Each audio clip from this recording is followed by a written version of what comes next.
So, I walked into a bar the other day. The bouncer ran over to me and said, "We don't serve robots here." And I was like, "Not now, but soon you will. Soon." Angry MGTOW here. Oh, hi, Angry MGTOW. How's the whole, going your own way thing going? And feminism has never been about equality. Um, okay. So I guess this is going to be one of those days where you try to act like I'm not here and go off on some crazy rant about how you think women are evil because they have more privileges in society to you. It's one of those days, isn't it? What happened to you going your own way? I mean, whatever. You're not listening anyways. Get on with it. Men were originally given the right to vote because they were required to sign up for the draft, and the government felt that if men are being forced to go off to war, then they should at least have a say in deciding what policies are made or if we actually do go off to war. Well, that's not true. Now, is it, MGTOW? White men were given the right to vote in the States as far back as 1792, whereas the draft didn't exist until the Selective Services Act of 1917. I mean, we even had a law stating we couldn't deny men the right to vote based on skin color by the end of 1870. Even so, I guess you're going to keep going. Women, on the other hand, began demanding the right to vote, but they did not also want the responsibility that came with that right. In other words, the draft. Well, we've already established that the ability to vote came long before the draft. Not to mention, women had been fighting for the right to vote long before that. For 70 plus years, women's rights was an active movement, with the right to vote being the center of that movement. Women finally got the right to vote in 1920. That's 2 years after men had to sign up for the draft. Saying that women only started fighting for the right to vote after the draft is to belittle the hard work of what would later be called first wave feminism. Dick move, MGTOW. Dick move. They lobbied for the right to vote. However, they never did lobby for the right to register for the draft as obligatory such as men had to. Men wanted the right to sign up for the draft? I think you misspoke there, so I'll leave it alone. But again, all of the stuff that I said before. When women were given the right to vote, they did not have to sign up for the draft. It was not a right for a responsibility like it was with men. So this was one of the first times where it proved that feminism was never about equality. Once again, you're a moron.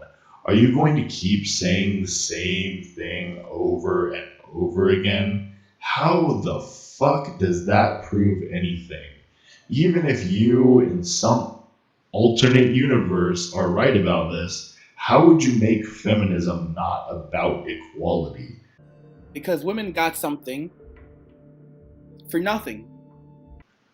Women got something because they fought long and hard to gain the right to that something. While men got the right to vote because they have to put their lives on the line for it. No such thing with women. Women get a say, but they don't actually have to risk anything for that say. So they do not value it. Again, men had the right to vote before the draft, and you really need to stop saying the same shit over and over again. Let's take things a step further. Let's go to second wave feminism. Okay, but I doubt you'll say anything interesting about that. Maybe you'll learn the importance of first wave feminism before you move on to talk about the second wave. In second wave feminism, women began saying, we want equal opportunity. However, they then began constituting that equal opportunity was also equal to equal representation. So, for example, for women to have an equal opportunity at being boardroom executives, then half the boardroom executives in America needed to be women. How you end up with that twisted type of logic makes no sense. Yes, equal opportunity is not equivalent to equal representation. I agree with you here, and anyone who thinks that equal representation is the road to equality is a moron. However, this is not all second wave feminism was about, nor did all second wave feminists think this way. A quick overview. I'll do a whole video on the waves of feminism eventually, but this should do for now. The second wave of feminism was more or less the other side of the coin for women's rights in relation to the first wave of feminism.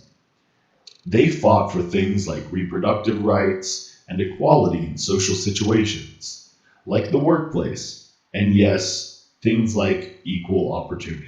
They were also responsible for why we have things like women's shelters and places to help women who suffer from domestic violence and rape. Many of the things that we have today to help disadvantaged women were a product of second wave feminism. Yes, the movement was not as productive as first wave feminism, and some might even say as important, but in my opinion, it did its job and in the end made our society a better place to live in. Now, knowing you're going to repeat the same point 100 times before you get to say anything else, I'm just going to fast forward until I hear something I want to respond to. Equal opportunity means have the same right to apply for the same job and do the same consideration and anyone given. That's equal opportunity. Equal opportunity is the same right to apply for the same university and anyone have to apply for leaving the same situation based around the requirements to get into university. That's equal opportunity. Equal opportunity is not ensuring that there is a 50-50 quota where there's at least 50% of all people in an organization are male women. And here's the biggest problem with that. They say at least 50%. They say it cannot be less than 50%. That proves that feminism is not about equality. So it always has to be either equal or more. It's built into the restrictions feminists are very tricky. Feminism is about equal or more, but it cannot be less. Anytime you use less, that's inequality according to feminism. That's hypocrisy of feminism. So men will always have to be the only and never, ever get women based on feminist system. So women always have to have at least equal or more. It doesn't work like that for men, but that's how it works for women. And it's absolutely insane. And it proves that feminism is not about equality. It never has been. Never women have the same requirements than men are. It has laws that protect women, laws that protect men. Women have family work, laws protecting family work, domestic violence, laws protecting women. Women have access to name resources, the healthcare system, the criminal system. From every perspective, women have more rights than men and more protections. If we have to be completely honest in this situation, white men have absolutely no protections whatsoever. Wait, what? Are you kidding me? Laws that protect white men are the same laws that protect people of any color or gender. You know, when laws prevent people from doing whatever on the basis of race, color, national origin, religion, sex, age, etc., etc. That same law protects you as a white man, just like it protects anyone else of any other color or gender. None. There are no protections for white men in society. There are no laws, not one single law that specifically says white men can't be discriminated. Yeah. Again, the laws we have protecting people on the basis of color and gender protect you also. Or do you want a law that's specifically written for you as a white man because being lumped in with women and non-white people hurts your delicate sensibilities?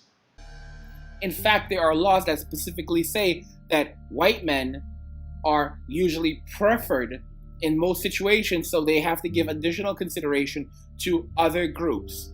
First, women, then everyone else, meaning black men. Honestly, I don't know what you're talking about here. If you're going to state specific laws, at least tell us what law you're talking about. Not just state that there is one without giving enough information that we can even go look it up ourselves. Because I tried, and all I found were a bunch of racist cunts on the internet complaining about laws that none of them could seem to point out. It is a sickening system. Feminism was never about equality.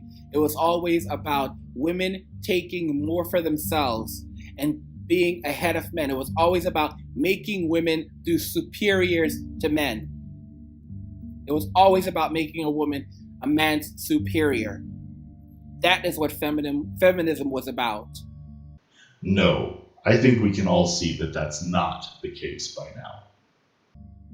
Let me know if you agree in the comment section that feminism was always about making women superior to men. Well, I don't, and I would rather not delve into your comment section. If you liked this video or disagree with me on something, feel free to comment in my comment section. I'm just getting started here, and I very much appreciate any helpful criticism that I can get. Thanks.